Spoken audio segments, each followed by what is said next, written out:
Okay, well, welcome back, everyone.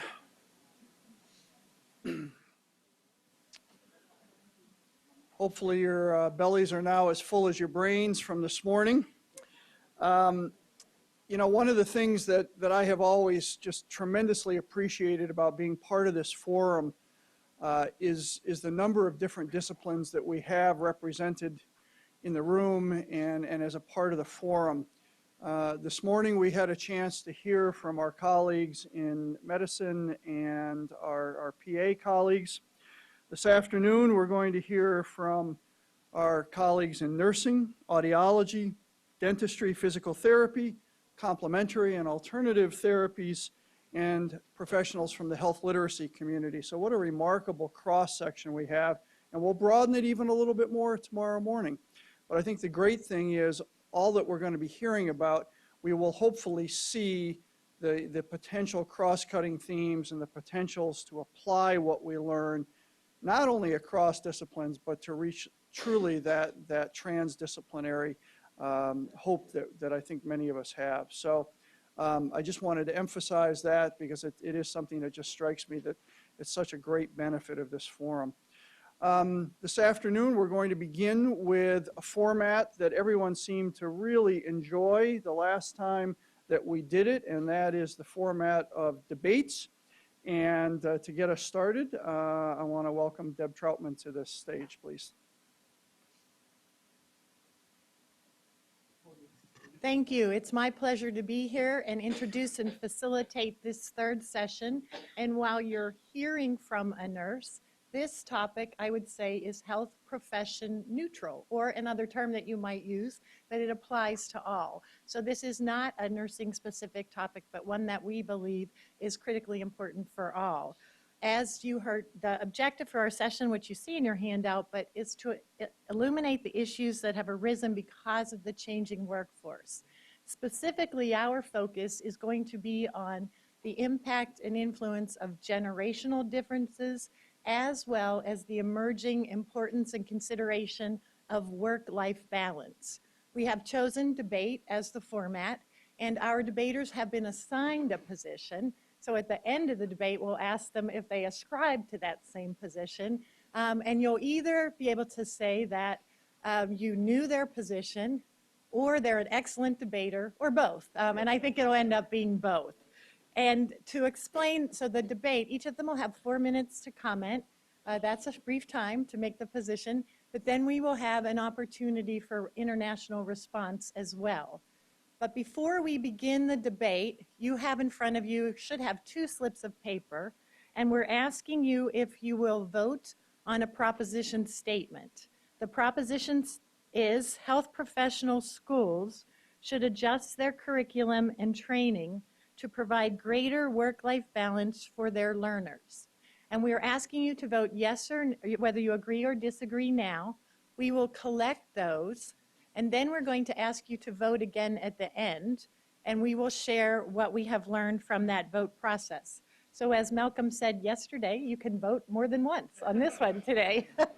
And this time you can change your mind too. So please, if you'll take a moment to vote, and I'm going to give just a few moments of comments and general introduction for this debate.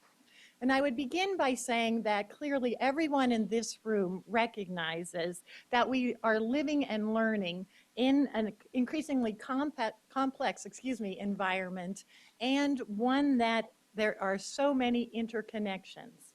So health professions, as others in higher education, are committed to assuring that we create an academic environment that is conducive to learning, and also that is an environment that is of interest and will attract others to our health professions. So we want to talk about work-life balance, and I will recall even from our conversation yesterday that there might be some benefit to me reminding this group what work-life balance is, as we talked about the fact that some of us don't role model that behavior. So work-life balance is a concept that supports the efforts to split time and energy between work and other important aspects of one's life.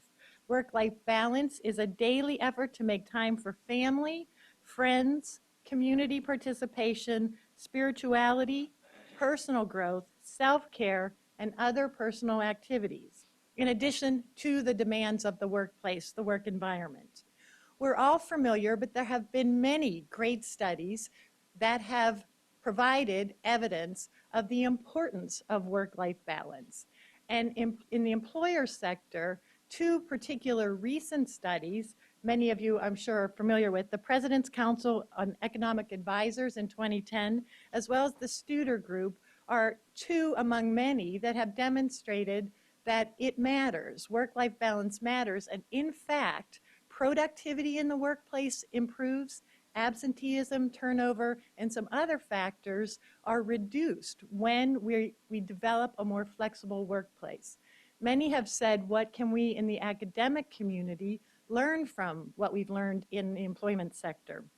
So there was a study also that was recently done with Studer that you may be familiar with. 8,000 female healthcare workers were studied, and what they learned is 45% of these workers said that weekly they must make a decision that places them in conflict between work and between their other within their other responsibilities. So we're increasingly looking at the balances of employment with responsibilities of childcare, continuing our education, and now also even elder care.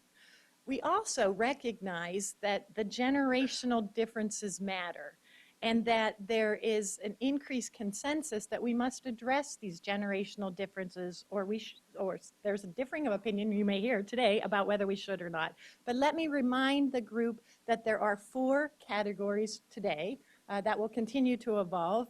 The first group, the veterans, also called the traditionals, are born between 1922 and 1946. Another group, the baby boomers, born between 1946 and 1964. Generation X, born between 1964 and 1980. And the millennials, who are also called Generation Y, or the nexters, born between 1980 and 2000. We're going to speak some of the millennials today, so I'll remind you that the millennials are a generation entrenched in technology. They are consummate multitaskers, and they bore easily, because they best understand how to maximize and leverage the new technology. They share a strong commitment for a balanced lifestyle and equality on the job. So we say, what are the implications rather of these findings for academia? Many of you may have read recently an article in the Chronicle of Higher Education, and I think it's fitting to consider this quote: "Our quest is not so much to figure out how to teach best as to figure out how students learn best." 7 fundamental conditions of learning were identified, and I'll remind us that they are awareness, interest, motivation, relevance, engagement, reinforcement, and support. What are we doing to make sure that students have what they need to succeed? So with those comments, we'll turn to our debaters. We are going to debate the statement, health professional schools should adjust their curriculum and training to provide greater work-life balance for their learners. Our first debater will be Dr. Rick Talbot, who will take an affirmative position.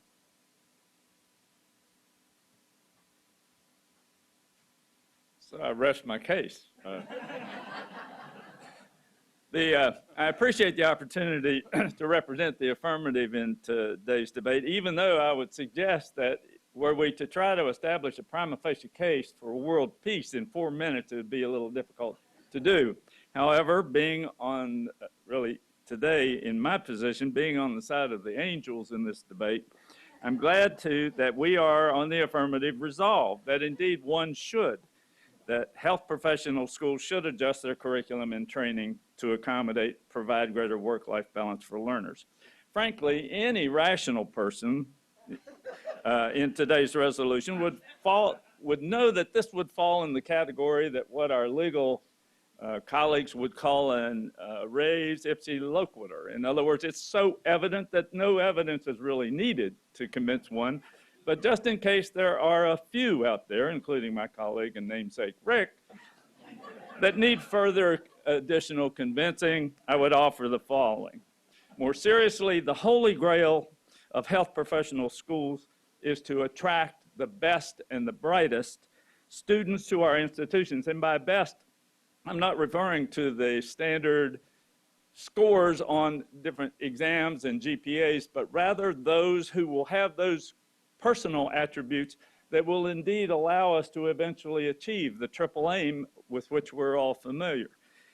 The professional selection algorithm of today's student has and continues to change significantly. Quality of life, both during the learning and practice phases of a career, has become a significant component of the process. Any of us in or approaching late middle ages who are not aware that today's learner is not responsive to the same lecture classroom format, living conditions, and campus learning environment conditions must not have been in a classroom or a preceptorship recently. For example, the largest generational study ever conducted, where 44,000 individuals were surveyed into the attitudes of both millennials and non-millennials, was done by PricewaterhouseCoopers in conjunction with the University of Southern California and the London Business School, and they observed, and this is a critical point, that the work-life balance is, quote, a primary reason this generation may choose a professional career path. The conclusions of the study mean that obviously universities need to be responsive and set the stage for the preparation of our future learners. Some additional evidence was provided by Kessling et al., who studied the relationship between the curriculum format, the standard curriculum format, and stress and support perceptions of medical students. They compared the standard traditional format and a reform format that included self-directed learning in small groups, that included seminars, tutorials, and interdisciplinary teaching and early contact with patients, as many have mentioned previous today. Their conclusions revealed that the reform track, students felt more supported, saw more meaning in their studies, and expressed a greater freedom to engage in classroom discussion. In general, they perceived a more positive learning environment, and critically, there was no loss of knowledge and skill acquisition on the part of those particular learners. In 2014, the Harvard Business Review article titled "Manage Your Work, Manage Your Life" provides additional data with regard to the importance of consideration of the work-life issues, both in the preparation and in the workplace. In the recent edition of the Pharmacy Times, Stephen Eckel used the Harvard article to identify the connection between the same kinds of work-life issues found in the practice of environment as in the educational environment. So in conclusion, first, it is in our best interest to attract the best and the brightest students into the healthcare arena. Second, recognition of work-life quality issues influences more and more the paths of students selecting today, and ignoring these changes by our professional schools will be at our peril. I urge your adoption of the resolution.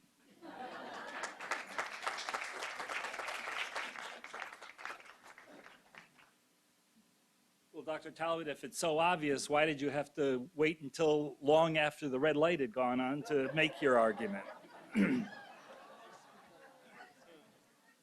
I'll try to do it in the assigned time. Well, my namesake, Rick, over there, Talbot, has done a wonderful job at identifying the essential issues about work-life balance in the health professions. All of us throughout the world, and I do include the rest of the world, not just North America, but throughout the world, who are involved in the care of patients and communities know how stressful life is in the caring professions. We talk to our students and trainees about taking care of themselves while we become less resilient, perpetuating the cycle of near self-flagellation and feelings of inadequacy that so many of us in the health professions experience. But I would argue that having schools of the health professions adjust their curriculum and training to provide greater work-life balance is not the approach that we should take. Let me explain my reasoning. First, the push for work-life balance comes in large part from the current generation of those in their 20s, who commonly known as the Generation Y or Millennial generation. But this is just one generational cohort passing through history. Generations before them did not necessarily share their perspectives on work and other aspects of life. With all due respect to everyone here who is in that millennial generation, it is common knowledge that many educators view people in this generation as being somewhat lazy, unmotivated, and selfish. And this view is shared by many in the business world as well. The millennials counter that they simply want work-life balance. In other words, work does not necessarily come first. These millennials do not look at an organization to see how they fit into it. Rather, they look at how that organization will fit into their lives. The generation that follows them, that we are now just bringing in, are being referred to as Generation Z, or the digital natives. They're now graduating from high school and college, beginning their education in our schools of the health professions. Research on this next generation shows that they are very different from the millennials. These young people are highly entrepreneurial. More than half of them want to start their own business, and more than 3/4 of them state they want to make their job their hobby. Second, the acceleration in knowledge has never been greater than it is today. And there's no reason that we should not expect it to accelerate even more over the next 50 years of the millennials' professional lives. Previous generations of health professionals were able to develop a command of knowledge about their field during their entry-level education, and then continuing education that would serve them and their patients well over their careers. The current explosion of knowledge means that this will no longer be the case. Leads us to require our students and residents to be able to develop competencies in contemporary health sciences and to prepare themselves as critical thinkers and lifelong learners. If anything, this will mean more time and effort devoted to learning during their education and training. Third, graduating debt in the health professions has never been higher. Adding more time to the curriculum would only increase the level of debt. Finally, the impact of limiting the time devoted to patient care by students and residents has an impact on the safety of current and future patients. There are no rigorous studies that show that restricting student and resident work hours increases patient safety. In fact, there are studies that show limiting the time that learners devote to patient care reduces their ability to follow hospital patients over the length of their stay. But these arguments are not meant to say that we don't contemporize our curriculum. Obvious trends in technology, gaming, simulation, demographics, accelerating scientific discovery all tell us that there's much more to be learn to adjust the curriculum as we go along. Better understanding of these trends and their impact is critical. So should we expect that health professional schools should adjust their curriculum and training to provide a greater work-life balance? I say no. It's an honor and privilege to be a provider of health care. Society gives us incredible license to act in ways that would result in criminal arrest. Applying a scalpel blade to a skin, distributing powerful drugs to relieve pain or modify behavior or otherwise heal, applying hands to very private parts of the body. But society expects much of it in return. Those who desire to enter the health professions need to understand this compelling social contract. Thank you for your attention.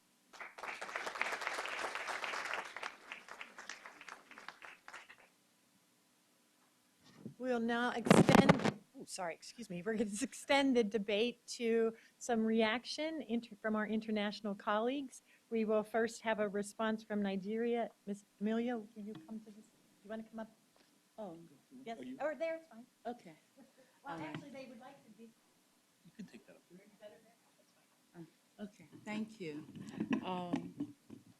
I just want to give you a little bit of perspective. I know we are a little bit ahead of time or ahead of the curve in Nigeria. In the context of what we are discussing, the culture and the context is a little bit different. Over there, the belief is work now and enjoy later. Delayed gratification is a big thing. Unlike here in North America, Nigerian students are full-time students, or almost all of them, and they usually do not work and go to school at the same time.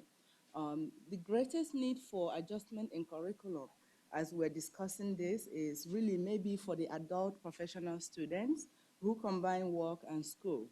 However, the need for the graduates to have the necessary knowledge and skill to deliver on graduation has resulted to overload in their curriculum.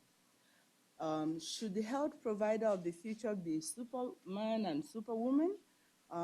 Well, I think the demand for what they have to do today actually calls for that. So though improving and steadily changing, the health professional schools, the teachers and students have limited access to technological resources as we have it here in North America. Things like constant access to internet, media, e-learning platforms are not as vast as it is here. So teacher preparation to use more modern teaching and learning methodologies are still lagging behind the culture here. So students are adventurous and they're more savvy, they have cell phones, they have internet access. However, the teachers are way behind the students. So to do this and really modify the curriculum that is really overloaded, we need to teach the teachers to really teach in a different way. So the students are looking for ways to fill their time. However, they have to do a lot of the education the old-fashioned way, face-to-face and with paper and pencil. So the curriculum is overloaded. We agree for sure. A lot is still to be done because the educators are not coming along as fast as the students. So overall, there is still a fair balance between work and life for the students. So I'm not agreeing with anyone in particular. That's fine.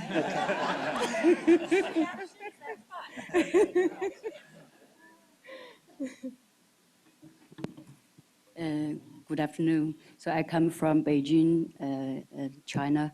So I prepare my speaker in the midnight. I just arrived last night. So if I say confuse you, so please, I beg your pardon. And so actually, I practice in clinic for 30 years, and I was a clinical educator in Peking Union Medical College Hospital, which is the top hospital in the China. Usually people regard the hospital as the model of the whole country. So the doctor usually admire to have the experience training or working in this hospital. And in China, maybe you can get the information from NEJM. Recently, there's an article to introduce the Chinese healthcare system. And maybe not perfect, but in somewhere they describe the situation in China now. So people who are working as a doctor in China, especially in the community, face a difficult situation. And on one hand, the government give the less funding to support the patients, even though we have already give the we means the cover whole population, but in a low level now because we have a huge population. And on the other hand, because the training experience is totally different from here. So for most of medical students graduate from medical school and then get the job in different kind of hospital, medical center, or community station, such like that. So they get the growing up based on their practice sites. For us, we are so lucky to work in Peking Union Medical College. We can learn a lot of things from the older generation, just like Professor here, and we can get the experience. Professional, I suppose. And then on the other hand, we can get the more chance to get the training out of country. Most of people in my hospital spend large time or maybe have in American, and we can learn more advanced experience and back to teach or to work in our hospital. But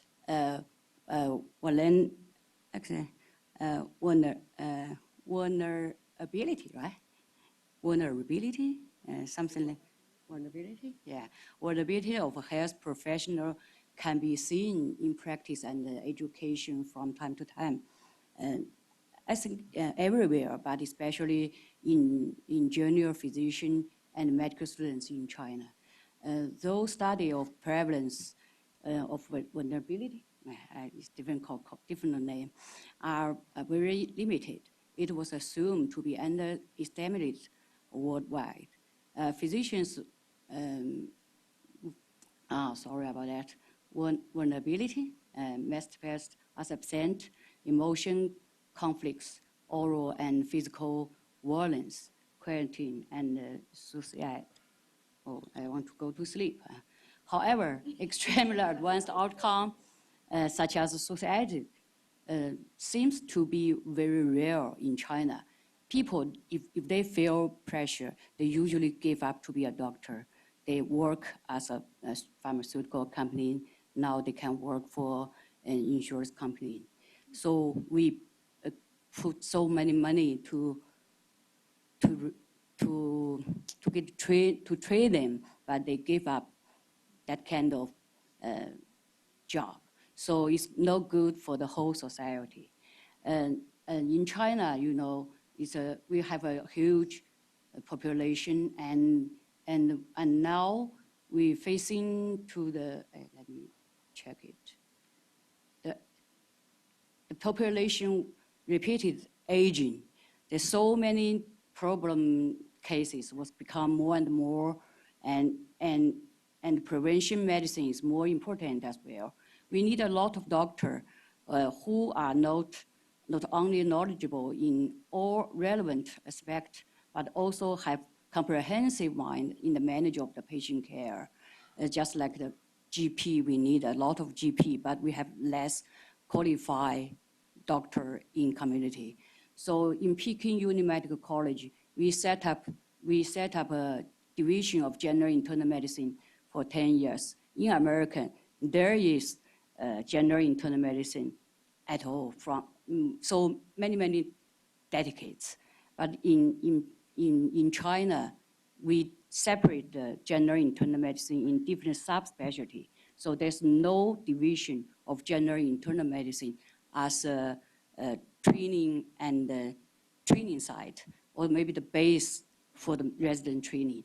So in our hospital, we set up such kind of generation, and I was trained in UCSF to learn how to run the general internal medicine world and deal with the resident training. And after we came back to China, we set up that kind of wards. So in our wards, usually we try to keep the older tradition to deal with the patients in the comprehensive area. So, I'm sorry. Oh, okay. Okay. So people who, the young generation who works in our division, they need to contribute themselves to deal with the difficult case. So people, the attending in our wards usually need to balance the needs of the learner and to improve the quality of patient care. So attending should spend more time to teach the medical students and residents how to deal with the patients, how to manage the time, how to hand out patients, and how to communicate with the patients and their relatives. So they show the real model of professional to the medical students and the residents. So the young generation looks the model, and they enjoy to take care of the patient and spend the time. And so after they increase the capability, just like the profession first, and then they can work as a good doctor, and then they can balance their life, and they can get the respect from the society and the people they treated. So, and then they can manage the whole life, because the work is the part of the life. So working as a good doctor with a high professional can balance their life and work perfect. That's my opinion. Thank you. Sorry about that. No, thank you, thank you. So again, I thank you. I thank our debaters. We're going to come back to the debaters in a moment. Everyone should have a piece of paper on your desk for the second vote, and we would ask you to do that as well. While have we collected them, or we're getting them? Okay, so we'll go over those with you all in a minute.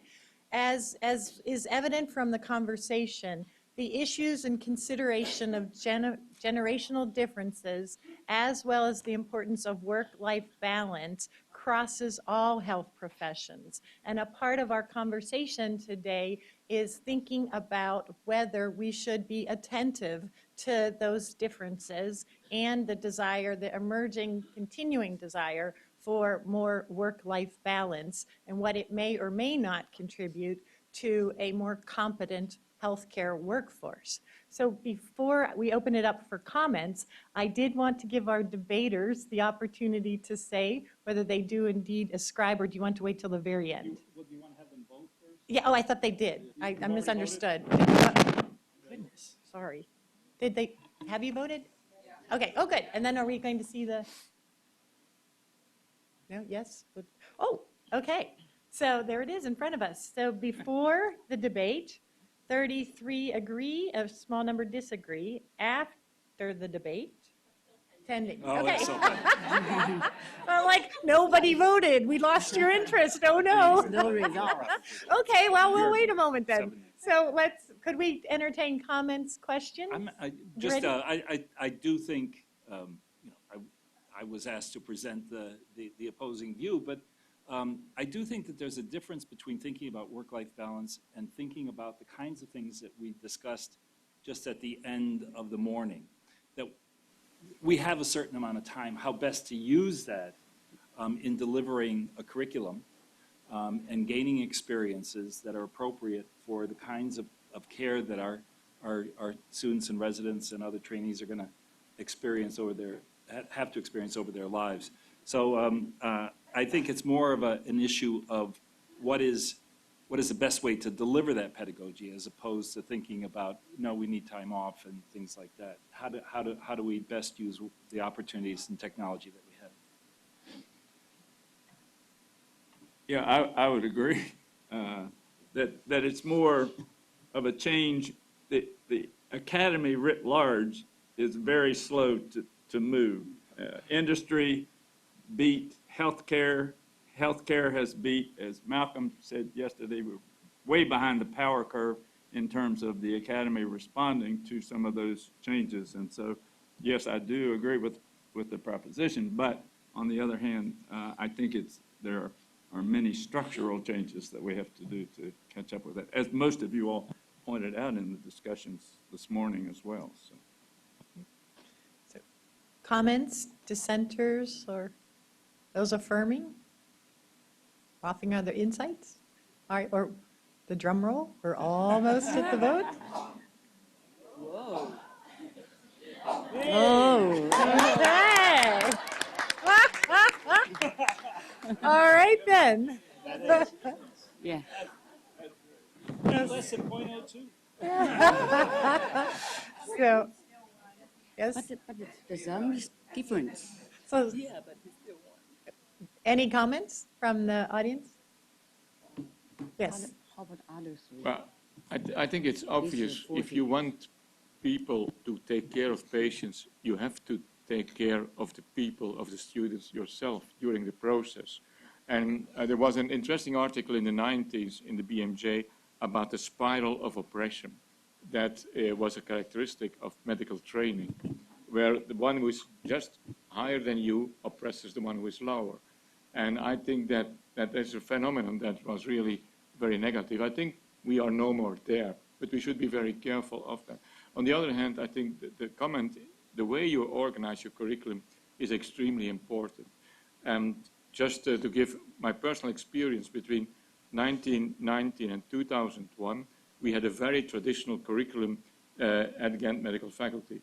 We had 1 suicide per year in our student cohort. We changed the curriculum fundamentally, where we have much more contact with students, small group work, all kinds of things that bring them nearer to the teachers, also a very much less competitive interaction between the students. And between 2001 and 2015, the number dropped to 3 in 15 years. So I cannot think that causality is proven by that, because scientifically that's not sound, but at least it gives an indication. The more you are nearby the students and you see the problems, and nowadays we follow them from the first year in small groups, 7 students with 1 experienced staff member, and we see already in the first year where problems arise, and we can respond immediately.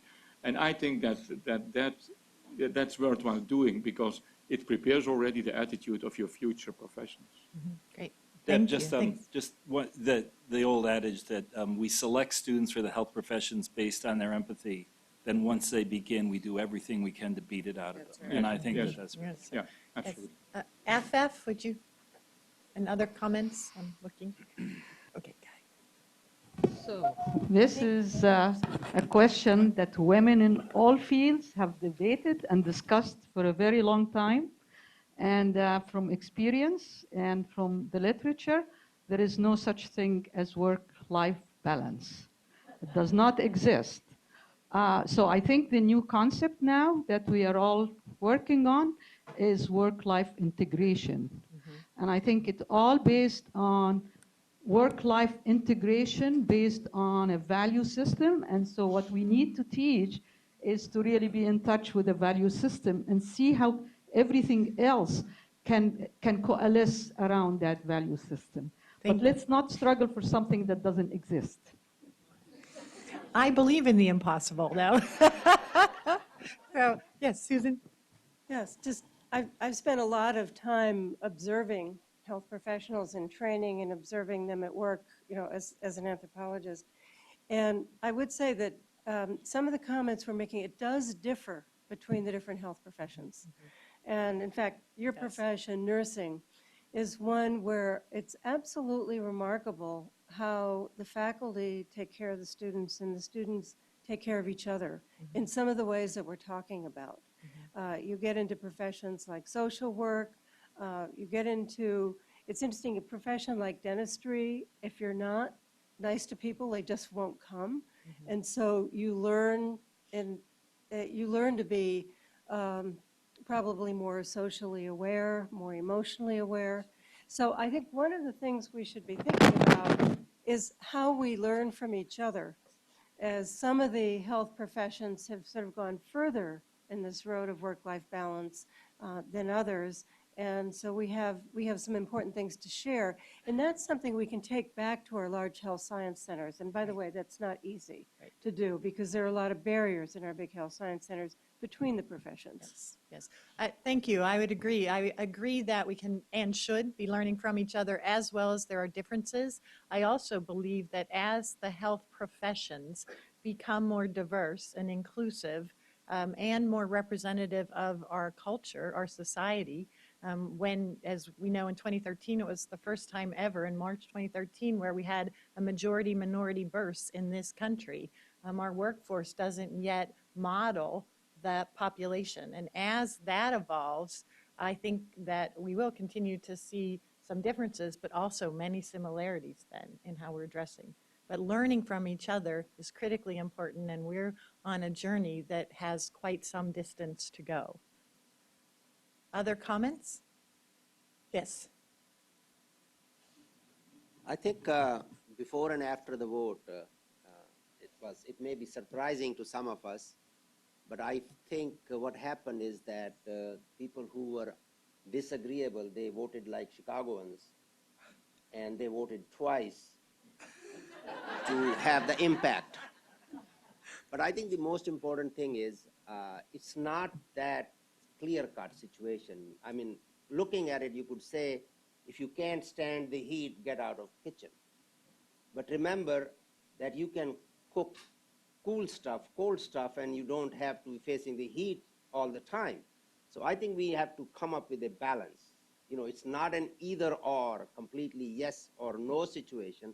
I think we need to create some balance of including the life, because look at the burnout even during the student life, how many students who were engaged, married, separate out. I don't think we have really done a great job in finding that out, that if we made certain modifications in our programs, would it lead to better student life as well as better clinicians? Thank you. Other, yes?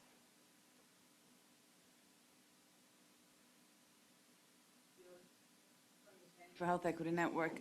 Just wanted to add, in terms of, we've been talking about who gets into the workforce, and if we want more diversity, if we want it to reflect the communities we're serving, wherever that is, we need to think of it in terms of, for practical reasons, to make sure that they can actually complete the education. So that might be one way of thinking of it. Yes. Yeah, and your comment reminded me, and when Rick talked about, then the next, because there will be more than 4 or 5 categories of how we're all lumped into these different buckets based on our generational differences. But we need to think about then what we've learned from the past, most certainly, but anticipating what that future learner is, and if our goal is to attract the best, the brightest that are going to be successful in the profession. And we need to be thinking much earlier, not once they come into the doors of our schools, but what kinds of things are we doing to help at the K through 6 and beyond, or a little bit later, understand what the health professions are and entice them to think about these. It's a good point. Any other closing comments? Okay. Well, in summary, I want to thank our debaters. I want to thank our reactors, most certainly thank the audience, and recognize that this is a conversation that will continue. I look forward to it. Thank you all very much.